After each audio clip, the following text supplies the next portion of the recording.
for cash flow investors. And today is Wednesday. And every single week on Mondays, Wednesdays, and Thursdays, we do Ask Fridays. Sorry. Mondays, Wednesdays, Fridays, we do Ask Andrew Anything. So today, we're going to go through a series of questions, and they're all going to be related to people who are relatively new in real estate. That's what they're going to be related to. And because tomorrow we're doing the weekly meeting, which is all about getting started, on the right foot. So starting from scratch is what it's called. So tomorrow we're going to go through 257. How do you build a business? What are the pieces that you need? Who do you need to be? And some of these questions today are going to be related to that. And so the first question that we're going to start with. So if you're not a member, make sure you become a member. We're going to start turning off the lives outside of the group, and we're going to be start doing them more and more only for the group.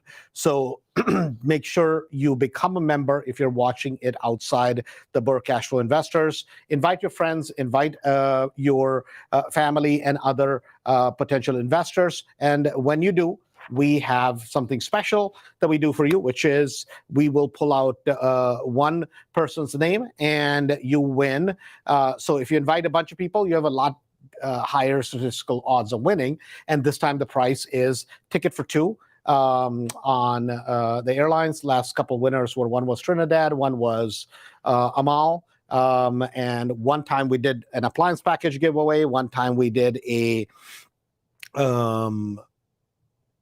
now forget. That was a cruise. Cruise for two. So the husband and wife won a cruise. This time it is tickets for two, up to $2,000 in value. Okay. So having said that, the first question today we're going to get into is, let's say the rent on a property is $1,500 a month. How much move-in fee or move-out fee would you charge? So the first question, whenever somebody asks an open question, is that it depends. Where do you live? Are you in Cook County? Are you in the city of Chicago? Are you in the suburbs? Right? So I'll answer the suburbs as in collar counties, because the answer is going to depend on where you live. In the collar counties, generally, and this is just me, so if the criteria I use is I want people ideally personally on the properties that I have. So I have properties that I own, a bunch of properties, a few hundred properties with Rahul as my business partner, and then I own a lot of properties all by myself, right? So on all the properties that I own personally, I want a minimum credit score of 680 and up. That's just my criteria, right? If you don't have it, I'll keep the property vacant. It doesn't bother me to have the property sit vacant a month or two. That's just kind of how I am. So now most people will take credit scores 610, 620 plus. Some people go down as low as 550, but then they will require a month and a half worth of security deposit. Or if you're in Chicago, people will charge a move-in fee. So it's going to depend on what are the rules for the particular, like Chicago has a landlord tenant ordinance that you have to follow. It's a little bit, so Evanston has that. Cook County has a similar sort of a thing. So you got to follow the rules, whatever the landlord tenant ordinance says. But otherwise, in the rest of the place, I tend to charge a month and a half on top of the first month's rent. I'm a little bit more strict because it doesn't bother me in the least to keep properties vacant, because especially long-term properties, I'm not talking about midterm, and I'm not talking about Airbnbs, of course. This is for long-term properties. I'm looking for 2-3 year leases. Recently had somebody, and they had a credit score of 655. So I gave him two choices. I'm like, listen, either basically give me a month and a half in deposit, and then on top of that, you come up with the first month's rent payment. So I need 2.5 months, and it's a expensive property, $2,200, $2,300. It's a lot of money to ask a tenant, and I'm aware of that. And I know I lose some tenants because of that. You don't have to be this draconian. If I look at Rahul's example, Faraz's example, what a lot of people in Mastery they will do, they will ask for basically 1 month security deposit or 2 months security deposit, and they'll go down a little bit lower in credit scores. I choose not to do it financially today. Of course, I have that option. At one time, maybe I didn't, but I'm very selective about my tenants. So this is going to depend on where you are and what county regulations, town regulations, city regulations you have.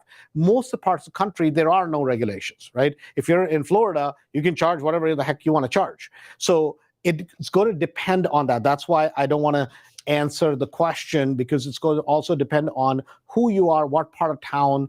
So what I also offer an option to people is this, that if your credit score is low, then you got to get a parent, sister, husband, whatever, significant other, or your relative, whoever, that can prove income and that will sign the lease on your behalf with you.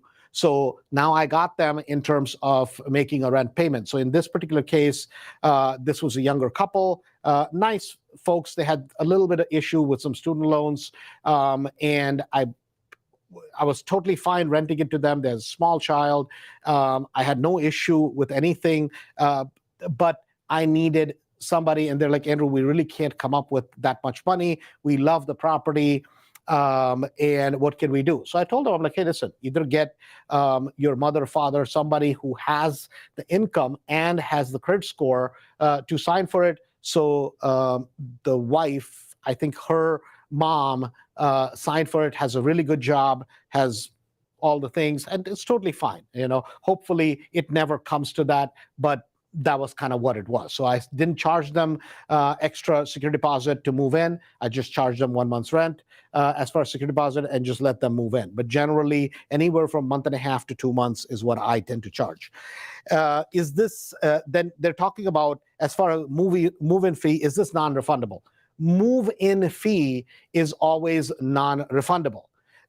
Security deposit is 100% refundable. By 100%, I mean is 100% minus damage. So if you do, say, you have security deposit $1,500, just suppose, and you do $1,000 in damage. Now, me as a landlord, I can't just say, well, you did $1,000 in damage, or you did $1,500 in damage. I can't make up that number, right? Especially, we would never do that. We own too many properties, and we don't play games, right? We operate by the book. So if you moved out, and let's just say you basically have a patch that you burned in the carpet, right?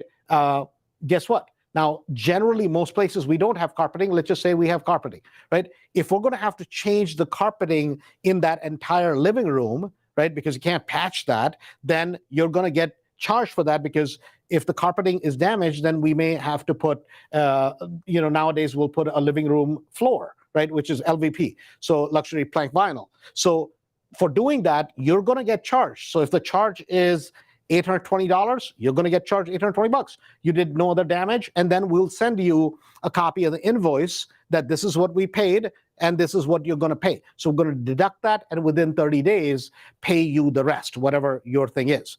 Now, if you didn't do damage, it was normal wear and tear, right? But you left it in good, clean, broom swept condition, then you are owed your entire amount as a security deposit, right? If you're taking it as a move-in fee, then you're not owed anything back, right? So you got to be very specific of what you're charging. Are you charging a move-in fee, or are you charging a security deposit? A security deposit is exactly what it is, security deposit. So then that is owed back, because that's the promise that you made. So that's important to understand.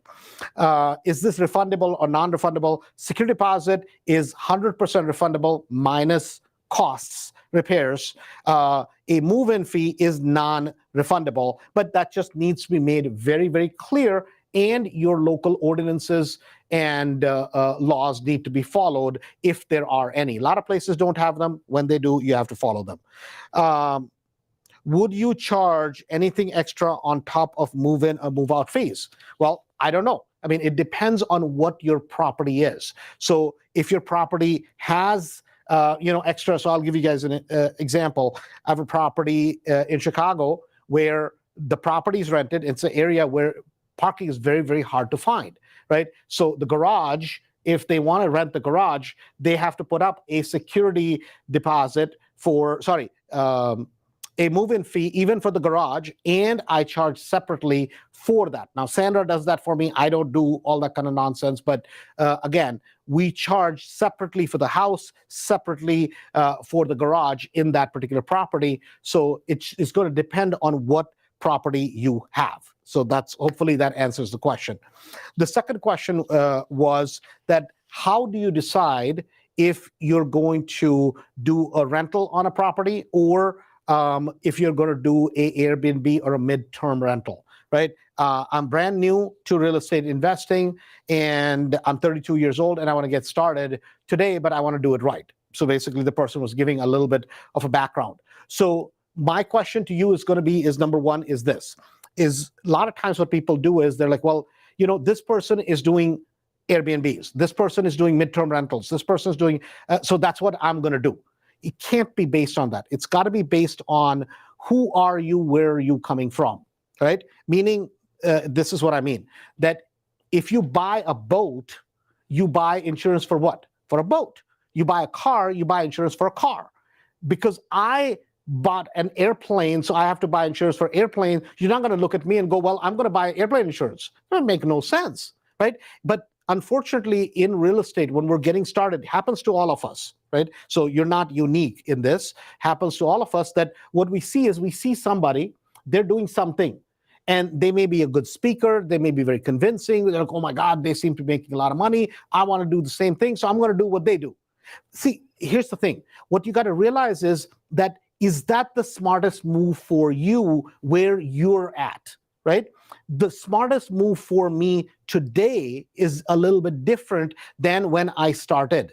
So you have to keep that in mind. So that before I answer this question, would I do a rental, would I do an Airbnb, or would I do a midterm rental? It's going to depend on, number one, where are you in your life? Meaning, what are you doing? Do you have a full-time job? No full-time job? Do you do real estate full-time? Not real estate full-time? You're looking for passive income? You're looking for actively managed income? How much money do you have? How much credit do you have? Those things are going to depend, right?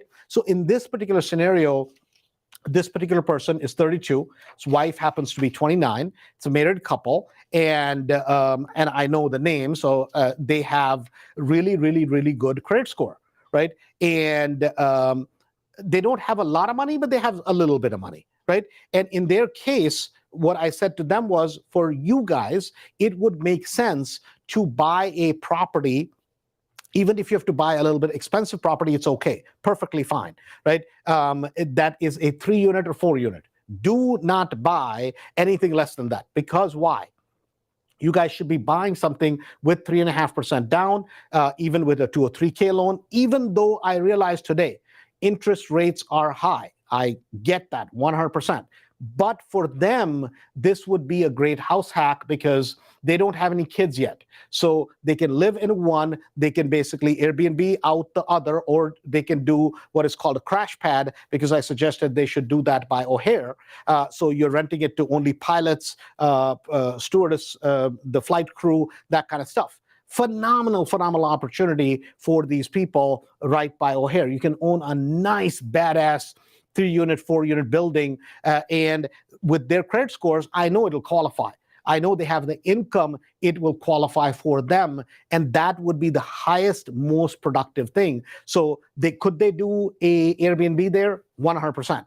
But I think what would make more sense for them is to do a crash pad, because that's where they're going to get nice 3-month, 4-month people, and it's going to be flight crews. So they're not drinking, they're not anything. You put bunk beds. So in one bedroom, so imagine this. So they were looking at a 3-unit building, and in this 3-unit building, you have a 3-bedroom, 1.5 bath, 3-bedroom, 1.5 bath, and 2-bedroom, 1 bath. So I told them, you guys move into a 2-bedroom, 1 bath. They're like, we're planning on doing that anyways. And then we're going to rent out the three bedrooms, and each bedroom they have 2 bunk beds. Think about this: 2 bunk beds, and so you have 1, 2, 3, 4. 4 times 3 is 12.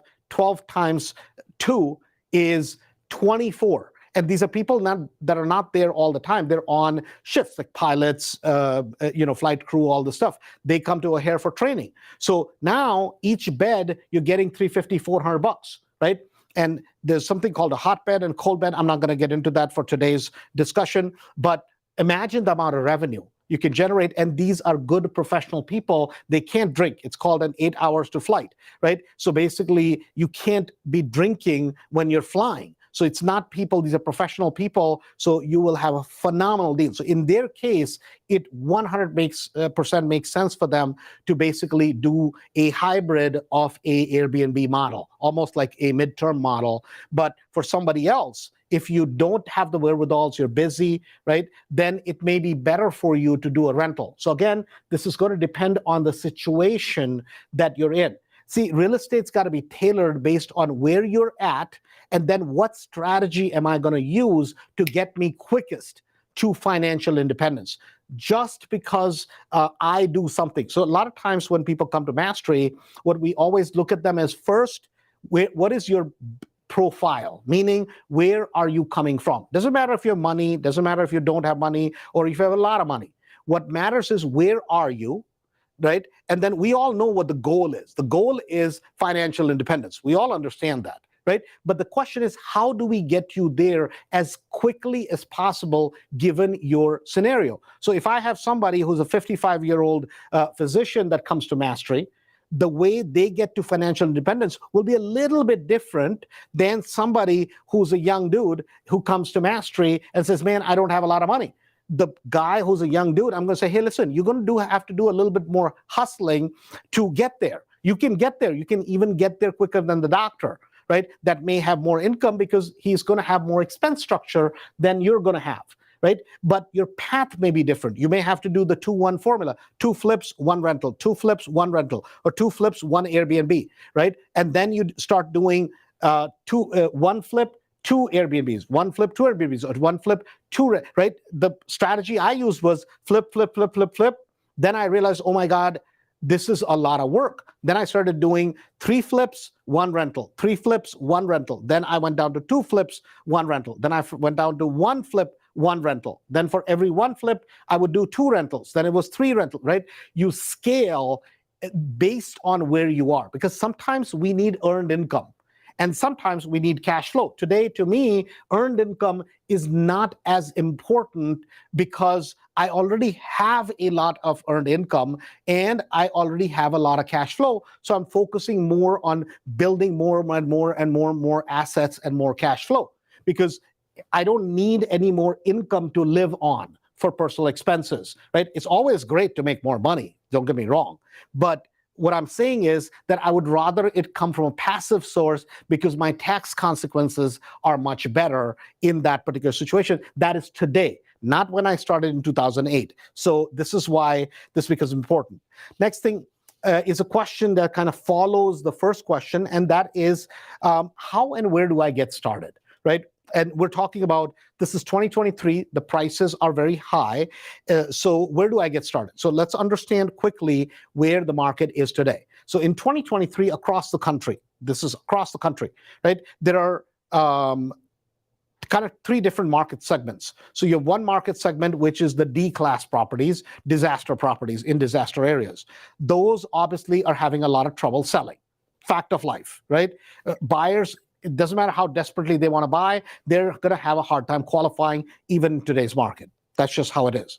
Properties which are in the really high, expensive, very, very pricey properties, those properties are having trouble selling because people in that price range, they're like, hey, this is a luxury buy. If we want to buy it, we'll buy it. Otherwise, we don't have to buy it, right? So those market segments, if you look at California market, San Francisco, if you look at Phoenix market, a lot of those markets, they're stuck, right? Now, that doesn't mean that even in that market, you're going to have different top ends of houses. So I'll give you an example. So if I'm in Oak Brook, like I was looking at a few months ago, I was looking at a house somewhere between 4 or 5,000 square foot to 6,000 square foot house, and in Oak Brook. But I wanted 1 mile from the office. I do not want to move any more than a mile, mile and a half from the office. So I'm like, well, what am I going to have to pay?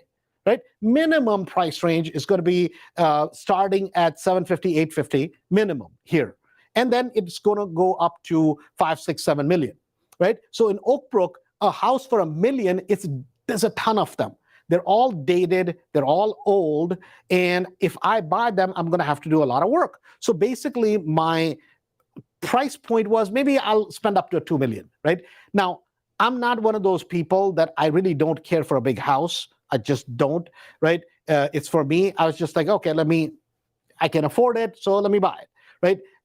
I wasn't looking at it from a family perspective and all that. Otherwise, I'd buy a $3 or $4 million house. But when I went looking, guess what's happening? For $1 million or $2 million, a decent house in Oak Brook comes up. Boom, it's gone. Why? Because that's the median price range in Oak Brook. That is not now there are going to be bigger houses because Oak Brook has larger pieces of land. So these are older homes generally, right? There's not too much new construction in Oak Brook, right? It just doesn't exist. And if there is new construction, there are going to be smaller houses. But if you look at the 3 million, 4 million price range in Oak Brook, in that price range, generally, people are not buying those houses. I'm saying generally, because that's going to be considered a little bit higher end. That doesn't mean they're not bigger houses. But guess what? Those houses literally that were bought for 3.9, 3.10, 4.2 million, right, in the last maybe 8, 9 years ago, those houses today are selling for less than they were at that time. This is just how it is. Now, it's going to be very different if you go to, say, Naples, right? If you go to Naples, 3, 4, 5 million is no big deal. That's dime a dozen, right? Why? Because it's based on location. Over there, a $10 million house will be what would be a, say, $4 million house here, right? So it's relative to the area. Properties that are in the middle, right? A $500,000 house, $400,000 house, $600,000 house in Chicago. If you take Naperville, you take Schaumburg, you take Hinsdale. Oh my God, it's gone like that, right? It is hotter than hot. So it depends that if you're thinking about starting in real estate today, where would I start? So depending on how much money you have, what is your profile, right? I would base it on, hey, what area do I live in? So if I live, let's just say, in the south part of Chicago, meaning south suburbs, I'm going to concentrate around that area. I'm going to take the top end of the market, put it out. I'm going to take the bottom end of the market, throw it out. I'm going to invest in the basically the C plus, B, solid B areas, and A minus areas. Those are the ranges that I'm going to play in, and I'm going to basically draw a radius of about 15 miles around my property, around my house, about a 30 to 45 minute driving distance. And then I'm going to look at what areas, what cities do I have the highest chance of finding a property, right? Where are my highest chances and what price range moves the most? That's the price range that I'm going to go after. Because guess what? In a changing market like today, if you're in a C market, you're going to have a lot of offers on your properties. But guess what? A lot of them are not going to go through. They're not going to go through, not because the buyers don't want to buy a house, but because with higher interest rates today, they're not going to qualify. A markets, you're not going to have the property. See, here's the difference that a lot of times people don't realize. In a D market, it's purely based on, can I get cheap money? And the market will go up in a D market because that is a market that has a lot of economic challenges. I call it disaster market. In a C market, which is basically below A and B, is C, areas with some challenges. That market is purely based on people don't buy a house, people buy a payment in that market. Meaning they'll go look at the house. Oh my God, it's got new kitchen, new bathrooms, it's nice and clean, no roof is okay, everything's okay, I'll buy it. Right? They're not very price sensitive. What they're very sensitive by is payment sensitive. But people in that price range generally are going to do 3.5% down, right? And they're going to say, okay, we'll buy the house. They're excited because there's not a lot of inventory. There's not a lot of good quality inventory available. So they're going to put offers on your property. But where the challenge is going to come in is when they go to qualify to the lender. A lot of sales in that price range are going to fall through. Different example is if you go to, say, a B market. So in south suburbs, I'll give you guys an example. So a B market would be, say Alsip, right? Or a B market would be Midlothian. B market would be maybe parts of Matson, right? The west parts of Matson would be a B market, according to me. There would be, let's say, Flossmoor, Homewood, right? A lot of those would be B solid markets, right? Nice solid markets in that area. And some people may say, well, Homewood and Flossmoor may be an A market. That's fine also. A market to me more in those areas would be Tinley Park, Orland Park, the Paloses, your Evergreen Park, right? Those areas, Oak Lawn, those would be the A markets over there. A markets, you're not going to have a problem because they'll sell. There's a lot of demand over there. There's no housing because people don't move, and there's less housing. Why? Because interest rates are up. So somebody who says, hey, I need another bedroom, another bath would be great. Well, I'm going to have to pay an extra $150,000 to move to the next grade of house, right? You're upgrading. But man, not only am I going to have to sell my house and lose my interest rate, now in the next house, it's not just that I'm paying more price today. I have to double up on the interest rate that I have. I'm not going to move. And this is what's going on, right? The number of sales today is down, 19% down if you look at the numbers. But guess what the deal is? Price point in the A and B markets is up, right? So a lot of times whenever there are all these videos, YouTube videos, oh my God, housing market is crashing. Guys, I don't know what you're smoking. It ain't crashing, right? They keep raising interest rates to basically tight because the supply is not there, right? Huge inflation. They're purposely trying to bump up so you and I reduce our consumption. This is what they're doing. So they want to slow it down because they're just like, it's too much, too much, too much. So this is something important it comes to understanding. So whenever we look at this, so today I had a conversation with somebody that was here from Gold Mastery, and the conversation was, okay, where are you coming from? What are the resources that you have based on your age, based on the resources that you have? What makes the most sense for you? For this particular person was to maybe do flips, but if a great Airbnb, a great rental opportunity comes along, you got to keep it. But you can do some flips because it makes sense for you, right? In this particular situation. But this particular person is probably about 55, 58, somewhere over there. I'm like, let me ask you this. If you find some great rental property, a good property in an area where you live, would you want to and the flip margin is not there, meaning the delta between buy and the sale is not there, and you're not going to make really that big a spread. Do you want to just let it go as a wholesale to somebody else, or do you want to keep it? She said, no, I want to keep it. So that becomes important to understand that just because one person is flipping, just because one person is wholesaling, what you have to think about is, what kind of a deal do I have? And then in today's market, what does it make sense for me? Does it make sense to just give it to somebody else? Does it make sense as a wholesale? Does it make sense for me to flip it? Or does it make sense to do it as a rental? So the easiest way, so here's the thing, flipping will make you rich. Rich meaning you can have more money than your neighbor. That's rich. More money than your friends. That's rich.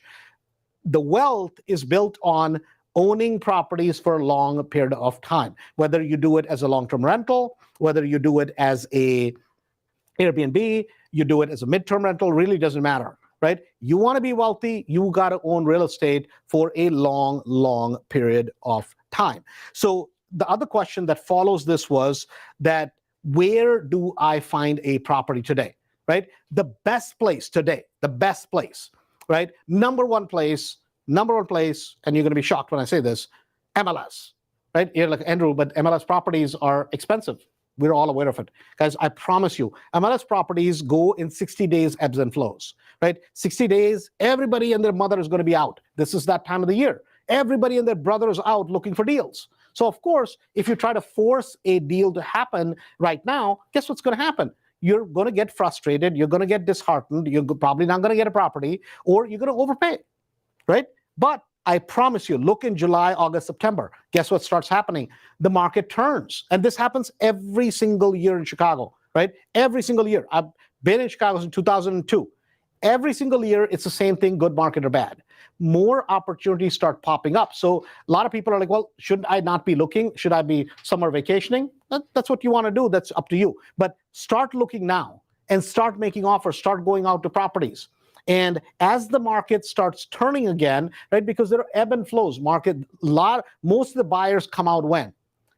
March, April, May, June, right? That's when is the hottest time in Chicago to buy a house and sell a house. That's just because we're obviously a cold weather city. So that's when the best time is. Doesn't mean properties don't sell over winter, but it's important to understand when you're going to have the most amount of competition. It's going to be right now. But if you want to find a property 60 days from now, 90 days from now, guess when you should be looking?